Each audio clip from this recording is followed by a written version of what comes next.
Hello, everybody. Well, this is fun. Um, this is a 1982 EXP. Here, I got a better looking one, right here. Here we go. This is a 1982 EXP. But this dark blue one, okay. It started life green. Here you can actually see the green. Right here, you can actually see the nice metallic.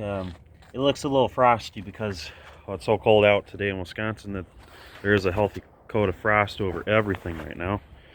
It's so bad I'm wearing gloves. Yeah, because I think it's like maybe 30 degrees out, 34 or something like that. Anyhow, so this is a 1982 EXP, and it was originally metallic green. That is the original paint underneath that blue. That is the actual green this car was born with. And then if we look at this broken turn marker light, you can see a whole bunch of black below it. That's because this car had a black bottom. So underneath all the bumper strips, and then of course the wraparound bumpers on the front and rear, the whole car was black from here down, and down the sides it was black from here down, and then the whole rest of it was green. So it was a sweet looking car way back when. It's since been repainted. It was actually a decent repaint for what it was. This had the famous rattle can paint job, and you can tell because, well, years later it's flaking off because no one sanded the surfaces. They just washed the car really good, I should say, and then they shot it. But you can see in places, yeah, the blue is peeling off like everywhere, and it's revealing, whatever colors were underneath. So like most of the trim that was originally black on EXPs is now resurfacing, but of course the trim, the actual window trim, is mostly aluminum, so that's why it's showing up kind of shiny. Because when the black fades off at the factory black, all that's left is the aluminum. Same deal here. They painted over the frickin' rubber gaskets. That stinks. That's going to be a pain to clean off, but we'll get there. And if I open up the hatch, you can see that there is some overspray inside some of these panels, because when they spray painted the car, they removed the door gaskets so they wouldn't get overspray on it. However, that made it so that they got overspray on the interior. Frickin' A. Yeah, so I gotta address some of that stuff, but that's part of this whole project, and this is a long-term project.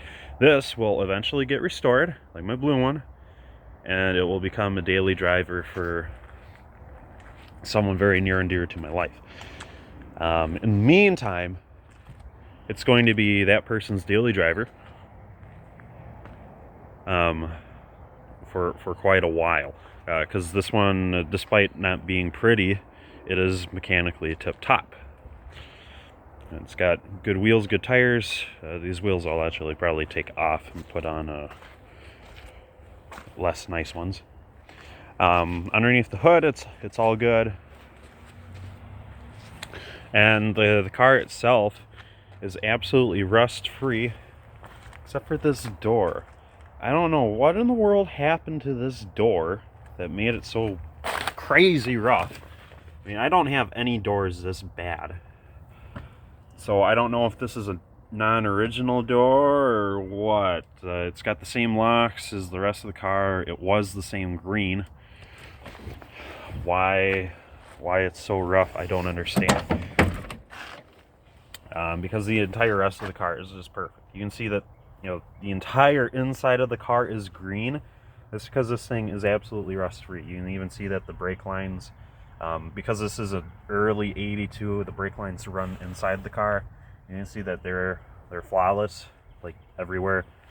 I have the plastics covering them, but we pry these out, you'd even see that the shock towers are completely green because there is zero rust Again, the only rust that I've seen on this guy is just on the outside of this door, and then a little bit on things like the shifter housing, and then of course the steering wheel, because your hands flake the paint, and people who have soft, sweaty hands make the wheel rust. And same with the turn signal stock when you break the plastic off it. But that's all non-critical stuff. That's stuff I can fix very easily. Simply unbolt it, sandblast it, prime it, paint it, reinstall, and you're freaking good to go. Yeah, so we're getting to this simply because someone very special in my life needs a daily driver as we're fixing her her current daily driver. So this will get her by, and all summer long it will get her much better fuel economy. Now, according to the odometer, it shows 25,000 miles. I'm gonna say this rolled over. There's no way this has only 25,000 miles. I mean, the interior is in awesome shape. The only flaw with the dash is the small crack here and this chunk that's missing there. I presume because someone sat a fat finger on that or something, made it pop and then engorged. So right away this guy is going to get a nice fancy carpet cover, or I call them carpet covers. It's not carpet, it's going to be suede, so it looks very nice. I do have the correct speaker bezels. I'll probably replace these speakers. They're old, they're full of junk. And then I'm slowly in the process of getting everything here to work. I believe the speedometer works, the coolant gauge works, and the fuel gauge works. The tach doesn't work, so I gotta sort that out. The radio, it did work. I can't remember if it's working now, but one of the previous owners had they had amplifiers in the back and subwoofers and all this other crap. They even had a thick frickin' battery cable that went inside the fender here through this little triangle, went under the hood into the battery, and it came back outside this door gasket. That's why it's flattened right here. They normally ain't like this, but because someone had a cable there, it was like that, and drooped down, ran underneath the carpet, ran all the way to the back, and then they grounded it on one of the taillight mount bolts, and good grief. So I got rid of all that crap. And now I just have to put, what I'll say kind of standardish replacement stuff back in. What I did with my Blue 82 is I put in a nice set of Pioneer speakers. And they are actually pretty nice. They're Pioneer's mid-grade stuff, or intermediate stuff. So the sound quality is great, but fitment was the main thing. They do actually fit the correct speaker grills. And then just like these front ones, with a little modifying, they fit just like these guys do, because you can't get rounds as small as the factory ones. And even if you could, they won't move the amps that you want them to, nor produce the low frequencies you want to, so we'll sort that out. Yeah, so this week I've just been banging this critter out. If you remember the video from when I got this, it was full of spare parts, absolutely full of spare parts. There was a box of like 20 oil filters in there. There were 2 or 3 tubular headers in here. There's a whole bunch of other parts, some cargo covers, but it was mostly full of red interior. So I've removed all of that, and I put the black interior parts back into this guy. It also had red doors on it. With help of my brother, we put the blue doors back on, and they're aligned pretty good. I gotta do a little bit of tweaking, but for now, they're great. I still have to change out the tail lights. Yeah, my lady wants red ones. She's gonna get red ones. I put in new hatch struts. I have a video on that. Just did that well, yesterday for me, but for you guys it might be a day or two back. I have to get the rubber cushies for this guy at some point. Again, that's low priority. someone had went and tinted the entire car except the windshield, which is fine. And the doors, I can't remember if they're tinted. I think they are. I think they have, yeah, the doors and the quarter windows have a light tint. And then there's a nice heavy tint in the back glass because these guys are like freaking greenhouse effect. But I will go through and I'll eventually remove some of these weird decals that are here and there. But it'll be a while until this guy gets repainted. And we're still deciding on the color. My lady loves blue. She's quite fond of my blue 82. But kind of torn. I'd really like to see this one stay green because that's what it was, and it's in such fabulous shape aside from being repainted and having a front fender ding. But these red seats are coming out. These are actually from an Escort. That's why the the chair rails are really tall, so these barely fit through the door with those on. So these are coming out. I actually have identical ones in gray.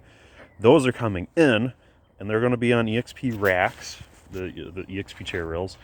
But what I have to do is someone put in like Pep Boys or JC Whitney's race car seats.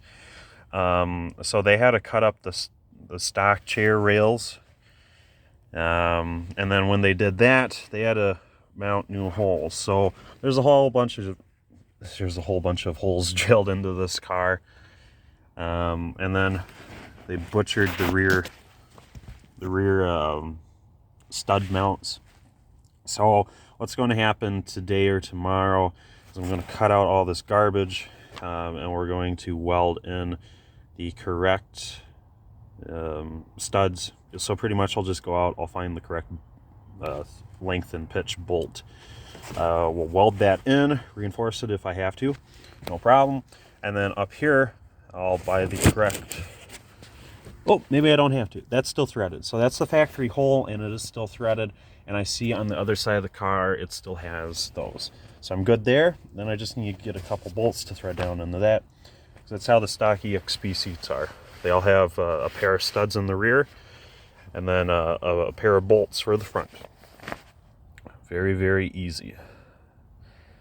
And I believe it's the same pattern as the Escort chair rails, but I'm just going to use the EXP ones because that's what this is going to have. Yeah, and like I said, the EXP chair rails, I have identical seats to this, but gray, and that'll be great for now because it matches the black interior better than the red seats. Plus, we're going to have black covers over them to keep them nice. She works a fairly dirty job, and I often go with her, so that'll help keep the seats clean. And then we do have some pretty nice floor mats. I do have a full black carpet for this guy. So this interior will stay actually pretty nice, aside from getting really dusty. That's easily fixed. Yeah. So it's a long list of stuff that this thing will eventually need because we are restoring it to some extent. But over the next few days, next few weeks, we're getting it very nice. At least we're making it completely mechanically sound. It's already pretty close to that, but I'm going to go ahead and do the whole water pump, timing belt, and tensioner kit. I got to put in a new carb. I'll pop the hood for you. Someone had removed the choke butterflies, I presume to get more performance out of it. Because one would think, oh yeah, if there's butterflies over the tops of the barrels of the carbs, that's restriction. That's preventing you from achieving the most power you can. Well, sure. If you're at a racetrack, sure, that's very true. But removing the two choke butterflies is going to make it so it starts like crap. So it kind of does. If it weren't for that, this thing would fire up every single time. It is definitely mechanically sound. Typical stuff. The valve cover leaks. It doesn't really leak. It weeps. It just weeps here and there because it's not the greatest design. And I see it's still got the original crankcase vent hose. I'm going to remove that immediately and replace it with silicone hose, and then I put a spring up here so it doesn't kink and collapse. But they have that in there so it equalizes crankcase pressure with the valve cover pressure. It allows both of them to vent. But the problem is when these guys have poor oil change intervals, use cheap oil, and then run really lean, have a lot of blow-by, or have a lot of backfires, what will happen is carbon from the oil decaying will actually fill up this hose. And once it fills up that hose, the crankcase pressure will get so bad that it'll blow out the one or both of the main crankcase or main crankshaft seals, and then dumps all of its oil everywhere. And then after that, it'll never be the same again. That's what I had happen to mine, and that's why I had to rebuild the engine. So I did.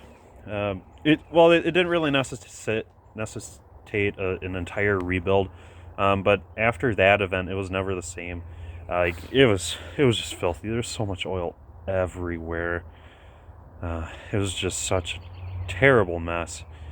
But then also it had so much blow-by after that that this is kind of the PCV. There's not an actual valve, but the oil vapors come through this tube. They go into the separator, and the separator is supposed to separate the vapors from the actual liquid, so that and it goes into the air box. So the air box, so the carburetor sucks in the vapors, the engine burns it, no problem.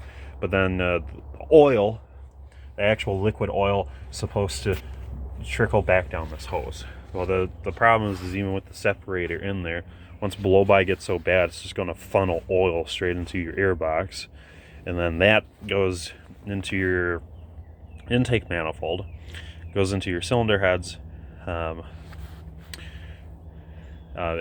because it's not clean oil, it never will be. But because it's not clean, it's going to dust each of your cylinders. That makes blow-by worse, which stuffs more oil up inside of it. Makes blow-by worse, etc., etc. So it's just a catastrophic snowball effect until the engine's just out of compression, won't run at all. So I'm going to avoid that completely. Eventually, I will rebuild this guy. A full rebuild from the time I open the hood to the time I close the hood and turn the key is just only about 8 hours. And that includes me rerouting all of the hard coolant lines that I think are ridiculous and redundant. It also means like removing the smog pump. Someone had already went and done that. Someone went and capped off the EGR. I do that too. I'm willing to bet if I hopped on the car, there won't be a catalytic converter. Maybe there will be. Okay, it's it's there, but you can see pretty sure it's been gutted. That's fine. I'm pretty sure even without a catalytic converter, these guys pass emissions just because they just don't move much air. And even if they did, they burn very well because they're Hemis. But yeah, I got a long list of eventuallys to do under the hood. But for now, everything's mechanically sound. There was a brake issue. I fixed that. I got a good battery in here. I got to fetch a new coil sometime. That's adequate, but the one on my blue one turned into a capacitor last summer. So I'm going to be preemptive to get a nice one for this. Then we'll go from there. Yeah. I have to put in new hinges because these guys are sick and twisted. You can tell because someone had to use washers to make them correct. Over time, I will be taking a bunch of these, fitting them onto a straight car, straightening them out, and then reinforcing them because they're just flimsy crap. Ford was extremely cheap when they made these, so I gotta spend some time make all those right. And once I do that, I can start doing an exchange program for people.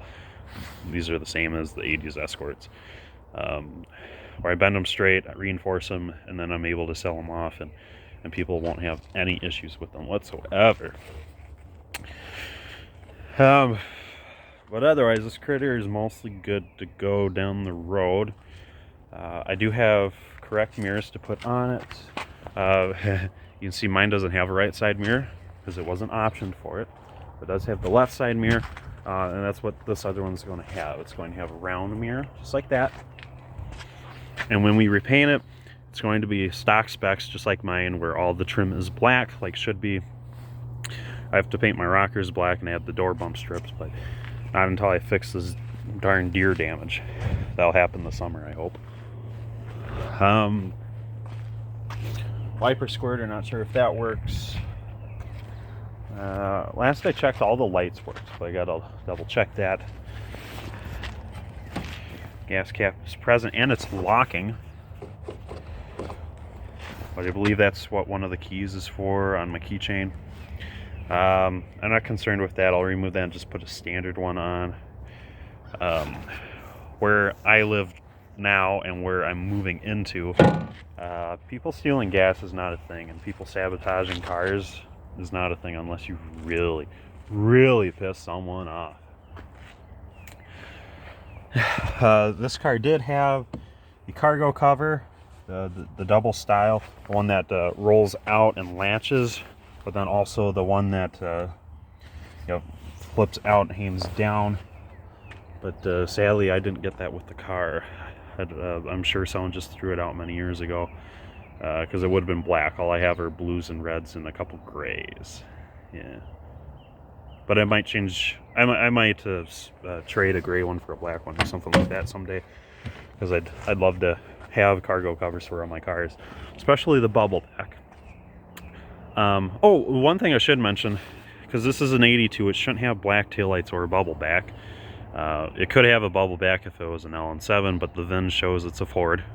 It is an EXP, not an LN7, so hatch is incorrect. It should be a notchback like that. Taillights are incorrect. It should be red like those. Otherwise, I do still have to get a muffler. Someone honked that off right before the muffler. We gotta do that. Someday this summer, I will tend to that door because it is horrific. But and then same with this front fender. I'll pop these out sometime. I'm not going to hesitate too long on that because I find that atrocious and embarrassing. So I will pop those out sometime with my brother's help. He's going into the auto body course and he'll need some practice with that. But yeah, we'll pop that out, and then I'll be able to put the black plastic bumper bezel around that turn marker, and then this car will start looking really nice aside from that door. But we'll get there. Yeah, otherwise it's just a lot of little stuff. I need new air filter. I got that. I gotta do oil change before I put it on the road. I got the filter and oil.